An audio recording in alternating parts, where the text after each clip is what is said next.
Bonjour et bienvenue dans cette vidéo flash dans laquelle nous allons voir ensemble comment établir correctement l'équation modélisant une transformation acide-base. Il faut dans un premier temps avoir en tête qu'une transformation acide-base fait toujours intervenir deux couples acide-base. Elle est modélisée par une réaction entre l'acide d'un couple et la base de l'autre couple.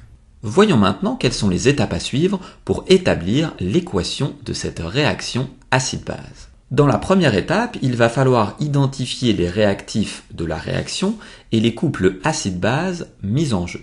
Dans une seconde étape, il faudra écrire les demi-équations de chaque couple et veiller à ce que les réactifs soient bien placés à gauche et les produits à droite. Enfin, dans une troisième et dernière étape, il faudra simplement additionner membre à membre les demi-équations pour obtenir l'équation acide-base.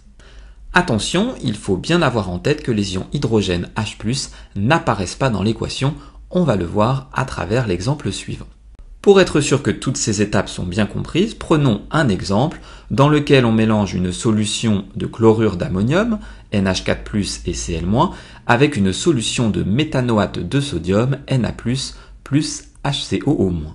On nous précise ici les deux couples acide-base mis en jeu et on nous demande donc d'établir l'équation de la réaction qui modélise la transformation acide-base lors du mélange. Intéressons-nous à la première étape et identifions donc les réactifs de cette réaction. D'après l'énoncé, il s'agit des ions ammonium, NH4+, mais aussi des ions méthanoate, HCOO-.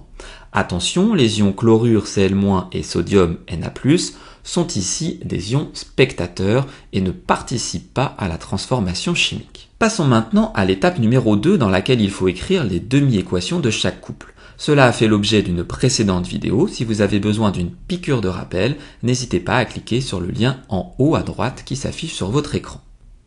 On retrouve donc ici la demi-équation impliquant l'ion ammonium et ici la demi-équation impliquant l'ion méthanoate. Seulement voilà, les réactifs doivent être placés à gauche du signe égal. L'ion méthanoate est pour le moment à sa droite. On va donc simplement retourner la deuxième demi-équation de telle sorte à ce que les ions ammonium et les ions méthanoate soient bien des réactifs et donc à gauche du signe égal. Dans une troisième et dernière étape, il nous suffit d'additionner membre à membre les demi-équations pour obtenir l'équation acide-base. Du côté des réactifs, on retrouve donc en toute logique l'ion ammonium et l'ion méthanoate, et du côté des produits, on retrouve NH3 et HCOOH. Vous remarquerez que les réactifs sont séparés des produits par deux flèches de sens opposés qui traduisent le fait qu'une transformation acide-base peut avoir lieu dans les deux sens. De gauche à droite, c'est ce que l'on appelle le sens direct, et de droite à gauche, le sens indirect. Cette vidéo flash est maintenant terminée, j'espère qu'elle a été claire. N'hésitez pas à vous abonner à ma chaîne YouTube et je vous dis à très bientôt pour de nouvelles vidéos.